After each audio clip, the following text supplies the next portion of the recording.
I'm Corey Davis, and I'm a creative director, designer, and musician.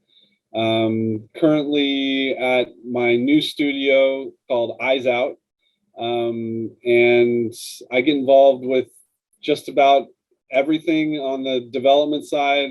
Really love to get my hands dirty with both creating environments, scripting experiences for the player to encounter, working with mechanics, and then tying that all together and strengthening it with music. So there's a lot of things I get involved with. Thank you. Yeah, well, your career is like it's amazing to see. We've got video games in there now. We have Eyes Out, which looks like fascinating. More, dare I say, more the kind of artistic kind of exploration of a project. Definitely. It's been a long kind of road for me to get to where I think we're at right now, and also for the whole industry in terms of the way it's progressed. Since I was a little kid, I was just really felt this kind of immense power in interactive experiences and the way that they can kind of blur the lines between life experience and something that's just there for you to that's prepared for you as entertainment. And so I just feel this power in this medium, and especially when it comes together with music and interactivity, it kind of creates this synesthesia that I'm really into. And so love having the chance to dive deep into narrative, especially with all of the like I was mentioning, the way that the technology has evolved to kind of blend what might be like a filmic type of experience, or even an experience you have in nature, and an experience you have in a video game, and make you even question your own reality. You see, I love games that go that meta level of something else, which is why I want to talk to you today. Of course, I've asked to talk to you about an incredible game you worked on, Spec Ops: The Line, where you were served as the creative director for the game, as I understand. Now, that game turns 10 years old this year. And the reason I know that is because I recently started playing it again. Okay. And then it hit me. I was like, when did this come out? And I felt myself age slightly as I read that, 10 years old. Yeah. So looking back on this incredible game, what was your experience of working on it? And what does it mean to you even now? Yeah, it definitely holds a really kind of special place in my heart. When I look at everything I've worked on, it was a really unique experience. It was, my first time having the opportunity to probably go as far as I wanted to on the direction and on the development side. It was an amazing experience to collaborate with this international group of developers and individuals that had a different interpretation of the things that we were discussing in the game than I had arrived with. And so it was definitely an enlightening experience. It was one that was difficult in many ways. The whole team grew up from just a handful of people to, by the time we shipped, more than 16 different nationalities, and we'd really gone through a journey together exploring this element of the Heart of Darkness. And so there is some, when I look back, there was difficult times. There were challenges that we didn't think that we could overcome. There were things that some of us were more happy about than others, and there was this kind of really healthy debate on the team throughout the project. And that's something that I've taken with me, is that I feel like the depth and the longevity that's in Spec Ops: The Line blossomed out of that active, healthy conversation of respecting one another's perspectives on the team, and also not being afraid to focus in on the things that made that experience special, rather than just trying to compete with the other games that might be grouped together with it in the genre. And so when I look back on it, like, we probably could have made some decisions to have it sell a little bit better out of the gate or something like that. But that's not what I regret at all. I'm really in love with what we created together as a team, and with all the difficulty that was there, it's still like something that I long for. Those characters, those experiences with the team, seeing all of that come to life, and then looking back on it now, it's like I love how I feel like I can still immerse myself in that world when I play that game, and I'm really proud of what the team did and what we did together. Well, that's so. With regards to the immersion, that's what I noticed most when I started playing it again. Like, there's a bit where you're running and you're gunning, and Deep Purple Hush starts playing. Yeah. And as someone who knows what I'm in store for here, that was the first sign of like, it almost feels like it's leaning on parody very early. Yeah. What was the thinking behind making like a shooter game, a third-person shooter game as well, that highlights the problematic elements of like a militaristic shooter? The question was, why did we do that, or what was the challenge behind that? Sorry. It was why did you choose to take down? Because it is a challenge, which I'd love to hear, like, what are the challenges of it? But what was the initial thinking behind something so ambitious? Yeah, I mean, when I have to go back and give some credit to some people, even at the publisher at 2K. When I was leaving my work at Monolith, finishing up Fear 2, and I was brought in to speak with like Anthony DeLuca at 2K and Greg Goby for the first time, who had been involved with BioShock and things like that. I could tell from the very beginning that they were invested in a way that most publishers weren't, willing to take risks, and not just willing, but like striving to have their brand speak for more mature, groundbreaking, and sometimes dark experiences, and that really clicked with me. I think, like, from the first day we spoke with one another, we could both see straight through to where we were headed, and like I was so inspired that there was this kind of loose framework sitting around, but this possibility to invest in a new team and a risky project, and one that allowed us to like be honest with our exploration of the Heart of Darkness, and not just think about how it would be marketable or how it would line up with the other franchises in the genre. And so we had a really strong collaboration from that very beginning moment, and in the way that, like, I was able to get involved and move to Berlin and kind of like set those really strong relationships with the team. I remember my first night in Berlin. I was at a little cafe with some members of the team, and one of our character artists, who ended up being our lead character artist, came up to me and asked me, could this be the first anti-war game? And I remember sitting there thinking about that, and then there was just kind of this like energy around not just that idea, but this question of what that would mean, and what is war, and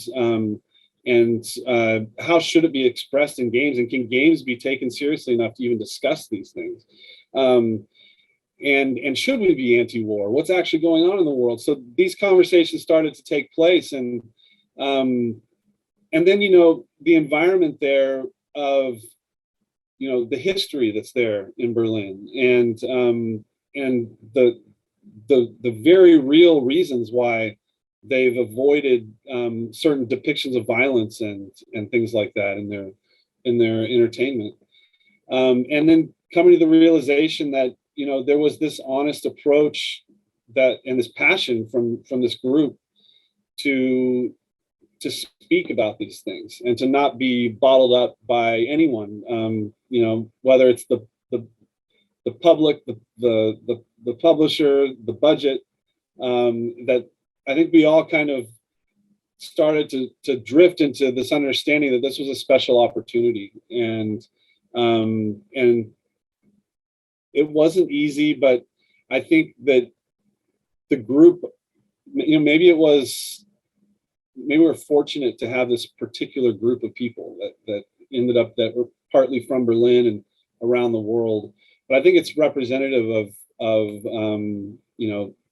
the way that people naturally want to approach the things that they're passionate about, and when they're empowered, something really unique comes about.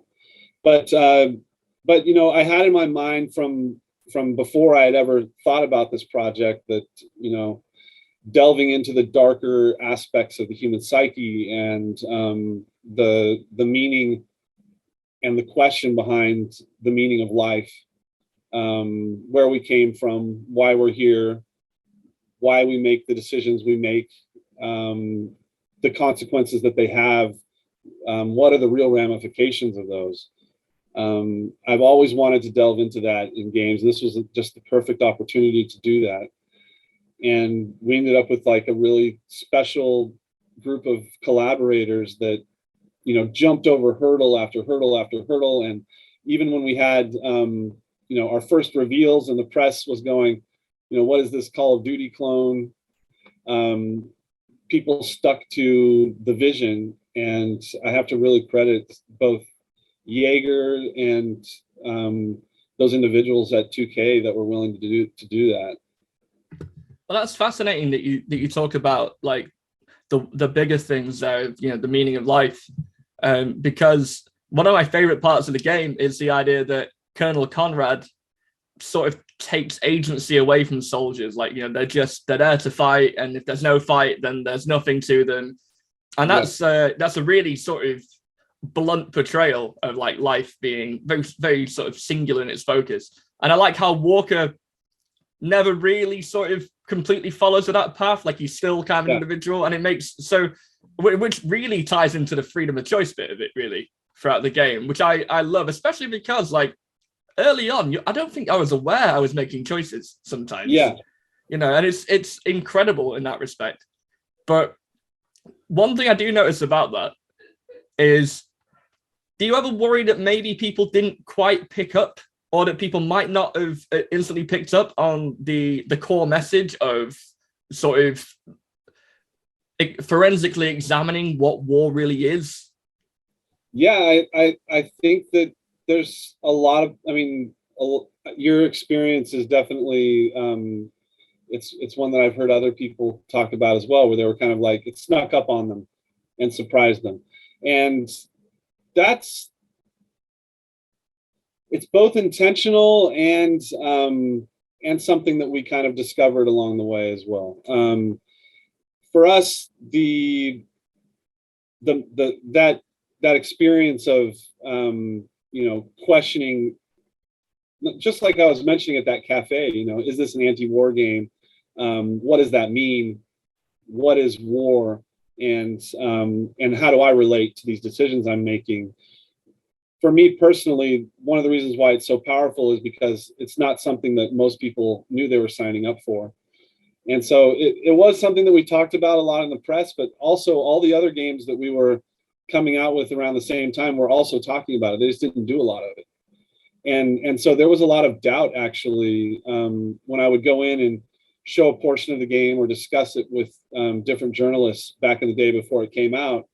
There was like an eye roll almost when we would discuss these things, but they really couldn't have imagined how invested we were until they got, an hour or two, or sometimes even a little further into the experience, when they realized, oh my God, I got all this blood on my hands. And I think it also relates back to the experience that, as we've done our research, that a lot of soldiers have as well. Like the way that propaganda portrays war, it typically looks like something that is not only justified but could be very enjoyable. And the way I see it pitched all the time is that this is more exciting than the thing you're probably doing right now. And to young people that may or may not get involved with these conflicts. And so as we started to talk with people from that have been in these types of horrible scenarios, just coming to the realization that they're a lot like you and I, and a lot of them ended up in these situations because of circumstances or because of decisions they made to do something adjacent, and then others were just enticed by this adventurous kind of possibility that might be there, and then others genuinely because they feel this sense of patriotism or this desire to protect the things their forefathers and mothers have established. And so I think I probably drifted off the question somewhat, but we did. When I look back on it now, it's one of the things that I really love about it, that we didn't kind of ram that stuff down your throat, that we let you tiptoe into it, and little by little you fall down the rabbit hole. Yeah, I think that's incredible about the game. And I don't feel the game encourages me to go one certain way. Like it does leave it open. That's very, very interesting as well, what you're saying about the kind of people who maybe this is the wrong word, but that might be susceptible to the call up propaganda. Like here in the UK, there's this insufferable TV advert, whether you like the military or not, where it shows like a young man from like a sort of a less focused on region, and he talks about how by joining the Royal Navy he was able to learn things that he never would have done back home and all sorts of things, and it shows like him walking through Japan, like city center, which of course you do get shore leave in the Navy, so of course that is completely possible, it does exist, but it doesn't, there's more to this. There's a lot more to this. And I think Spec Ops: The Line as like a video game, and part of the reason why it touched me so seriously when I was younger, because again, I was caught out, I didn't know what I was going to get, is the fact that it really sort of makes it clear like what's going on. And that unfortunately is something that will always be relevant. Soldiers not understanding the situation they're in. We're seeing it now without going into too much detail. And ending up in impossible situations too, where there really is not a good outcome. And that's the most horrific thing that I can imagine as a decision maker. But we're willing to place kind of, young individuals into those scenarios a lot of times without enough thought. And and we're seeing it right now today with what's happening in Ukraine and in Russia. My heart is torn just seeing some of the reactions of both sides that are they're brothers and sisters essentially that are for any number of reasons have ended up facing down each other, and I just can't imagine what that's going to do to a lot of those that are involved and affected by it. With regards to that, because that's not why I brought you here today. I don't want to ask you too many hard questions, but I might be misinterpreting this, so by all means call me stupid if you like. But when we find the reveal of the game and that Conrad is no longer there, to put it briefly, the fact that Conrad, shall we say, took his own way out, is that perhaps Spec Ops: The Line most openly calling out the people in charge of militaries for being hypocritical? Yeah, I mean, I think you could say that there's good and bad of every position that someone might fill in any organization, but this particular situation has ramifications, like we're saying, that you know, puts a lot of vulnerable people into the meat grinder. And you know, argue all you want about how justified it is. It's not typically those people that that sacrifice themselves that are the ones that benefit the most off of these conflicts. And so it's not meant to call out like a specific political leader or something like that. It's to me, it was always a statement that this kind of like honorable, attainable, morally justified thing that Walker was going after was a delusion, and Conrad himself is a symbol of that. And it's like we can lead ourselves into horrible situations and into making horrible decisions when we have these types of delusions. And it's really hard to break free and kind of take a step back and look at the thing from a mature and honest perspective. But you know, those people that are in charge of, you know, some of the most wonderful, intelligent, youthful, full of potential individuals on the planet. And so I really feel for them. You know, and then like just ties right back to that propaganda conversation. Like I remember playing America's Army, for example, and just realizing that I couldn't play on the bad guy team, and the way that it kind of could, as a young person, kind of give you the impression that certain types of people deserve certain treatment, or justified in our actions. And so that was, yeah, all of these things are things that we argued about and debated a lot on the team. And then, you know, and like, how do we portray these things, like, without them becoming just gratuitous and you know, off-putting and insulting, but in a meaningful way. Well, that is, yeah, that's you know, one of the heavier things about the game, and of course a heavy part of reality, is I tried to explain Spec Ops to a friend years ago who never played it, and I said, you take Call of Duty in your Battlefield, and they're very much like what if war was fun? They are. No matter what you think of the story, that's what they are. Sure. And I said Spec Ops: The Line is like, what if you had to clean up the fun afterwards? Yeah. You know, and a very good friend of mine just went, oh, and then he went and played it that weekend, and he was like, "This game is amazing." I was like, "Yeah, right." And so that's kind of it, really. Like Spec Ops: The Line, it feels more cerebral in many senses, not just the inner workings of mankind. The real reason is war.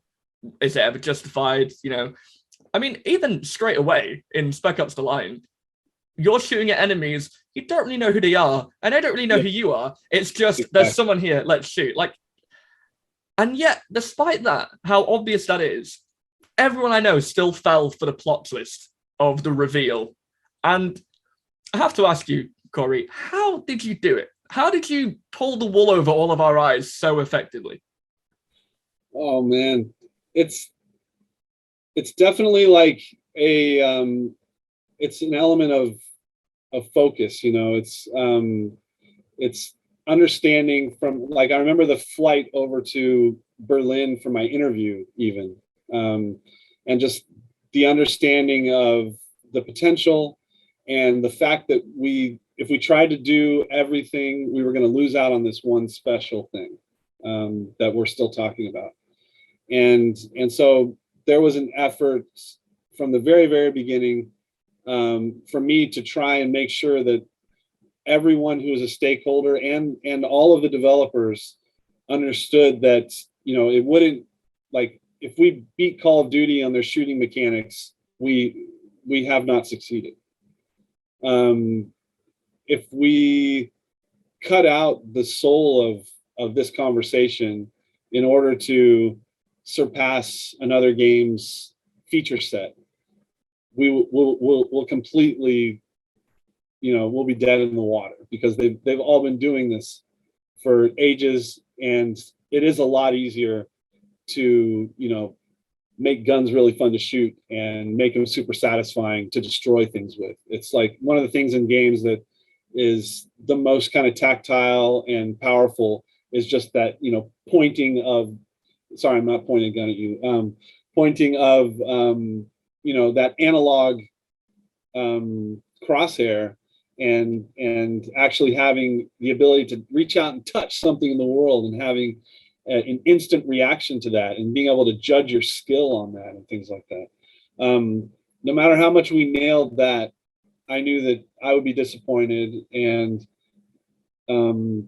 the game would, probably not be worried about on its 10-year anniversary. And so it was taking the long view from the beginning, and then there were a lot of fights along the way where, we everything from, flamethrower discussions to should this game be on the Kinect, to multiplayer, to everything that's and you've probably heard the conversations about multiplayer, but this idea of, we've got to understand what makes this thing worthwhile, and the kind of,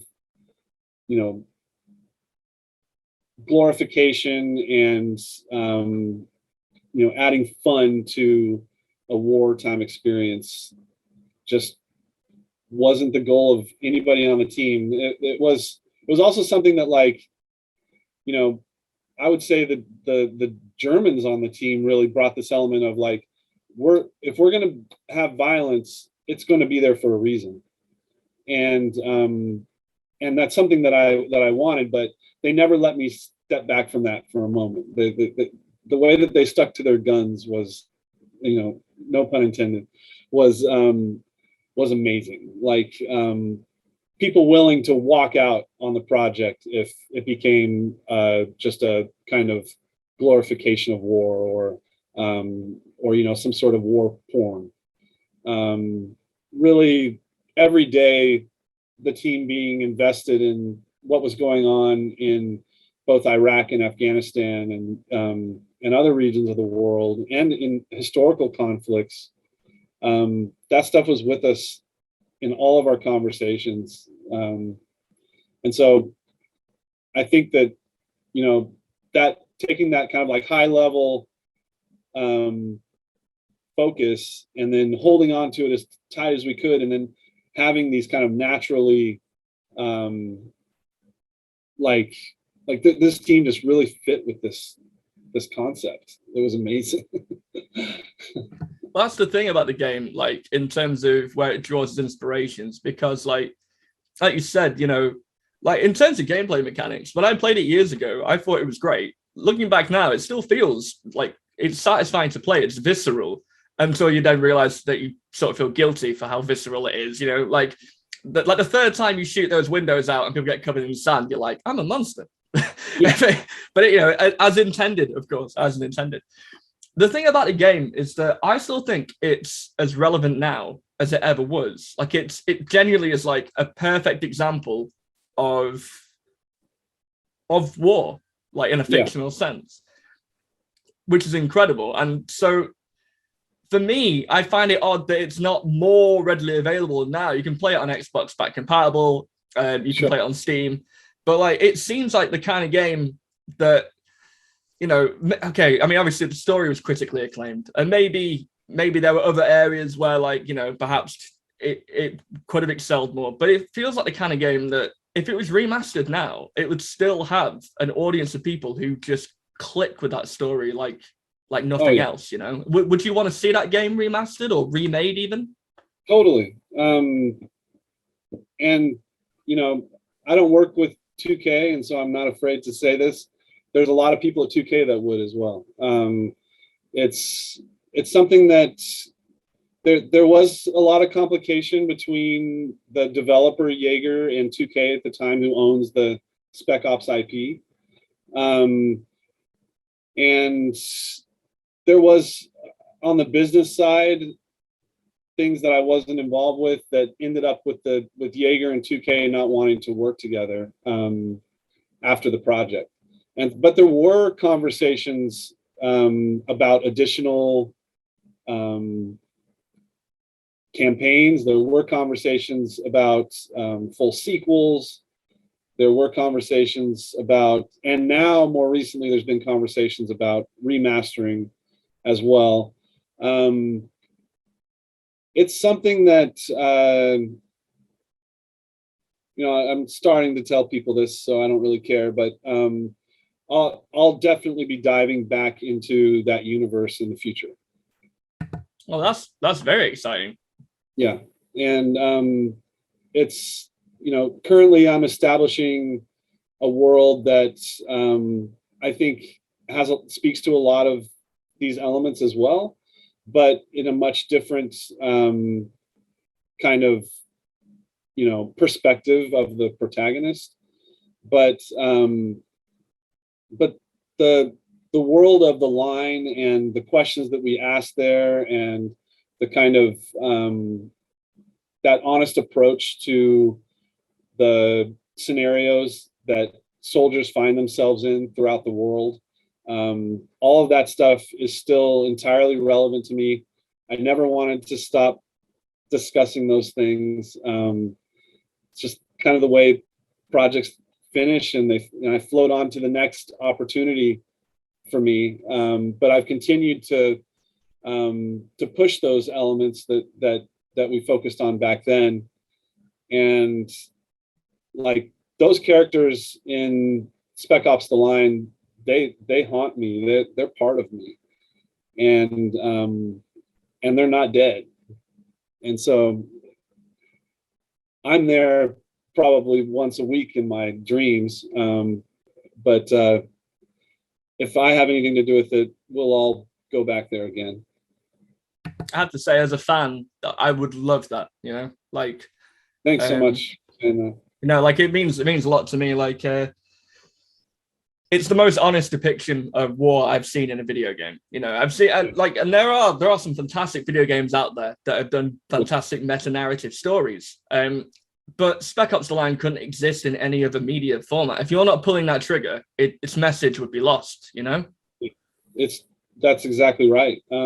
You can find a lot of movies that have, and even TV series that have delved into like the psyche of the soldier and stuff like that. But it's a a little bit of a detached viewing experience. Some of them are more immersive than others, when they put you on the front lines and things like that. But when you're the one making those decisions, and you like the fact that it's a game, kind of like, I love it when that goes away, like when you forget that as a player. I don't know how to put my finger on that, but that's something I'm always going for. Just is there a way that we could have someone after this experience go, oh, I'm sitting here in this chair in my house right now. I'm not actually there. That is definitely the impact that it had on me. There are certain games, like with movies, there are certain games you lean back and you're like, yep, this is a game that you need like a desk to sit at and play. You need to really focus on it. You want to take notes. You want to see what's happening. Like in that respect, Spec Ops: The Line was still unparalleled for what it's set out to do and did with that narrative. It's amazing. I'd love to see more of it. I'm probably going to play more of it after this, to be honest. And no matter what, like I think that even on the just the visual side and the art side, the approach that was taken there, like the way that would shine on next gen consoles, for example, and the just like the further immersion that we could get to with the new technology we have with audio, and and with character design and physics and development of the believability around those things. It's not that I don't think Spec Ops holds up. I feel like it deserves like that platinum treatment at this point, and I think people would really respond to it. And Oh, I'm tooting my own horn, but I love playing that game. definitely. I would love. It's one of the few games I played where even though it still runs brilliantly, I would love a remaster of it. You know, I would Yeah. love it, or like a remade perspective. I'm aware I've taken up loads of your time, and I don't want to hang on too much longer. But I just one quick thing about Spec Ops: The Line. Is it the kind of game that it's still relevant now? Is it the kind of game that you think will always be relevant to the situation in the world? I do. I think it's relevant to the conversation of kind of the plight of humanity and our conflicts with one another, and those universal themes that we talked about, you know, what is the meaning of life and our decisions, and you know, the different types of people that get put into these conflicts, and the reasoning behind it. I think all those things are still going to continue to be relevant. When I look at you know, it's amazing to talk to like to people that are, you know, directors on other franchises, like people like Cory Barlog on the God of War franchise. When I was at Sony Santa Monica, just explaining to me how much of an inspiration that is to what they're doing. And you know, everywhere I go and I talk to developers, it's like it's given them this kind of confidence that they can break out of the mold. They can rely on what's in their heart and what's in their, you know, the reason why they're making this thing in the first place, whatever it is they're making. They can contain these universal themes and these conversations, which I think are necessary and meaningful.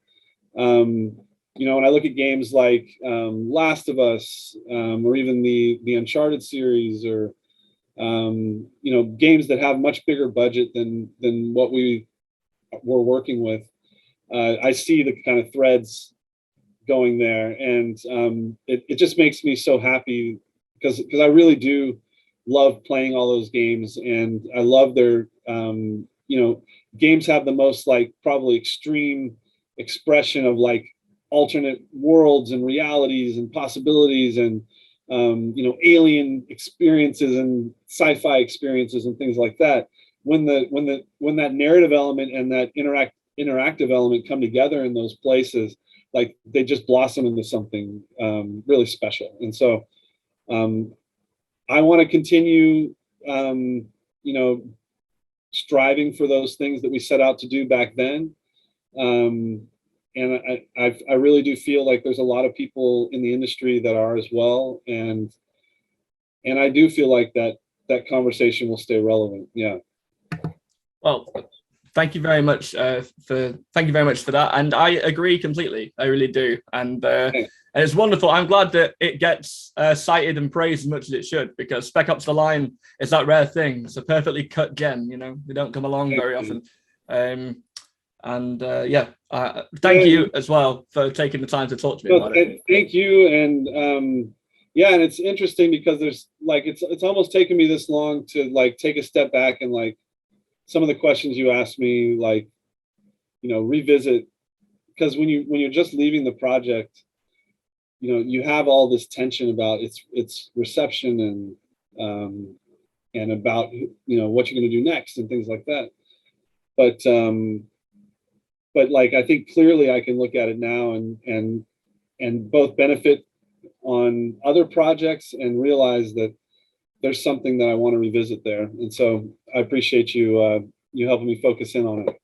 That means a lot to me. Thank you. I'd love to see more from Spec Ops: The Line. That universe, I'd be fascinated to see where it goes. And also, I suppose, as we've been so open, I might as well tell you, if it wasn't for games like Spec Ops: The Line, I wouldn't be doing this job. That is, you know, it's stuff like that made me want to be part of something bigger, and that's what video games really are, aren't they? You know. Thank you so much, and I can tell, and it's, you know, people like you are what give me confidence that we can do that again and we can go further. And so I'm just really appreciative of that, and the, you know, the opportunities that are there because of games like this and a lot of other games that have come along, that have laid the path.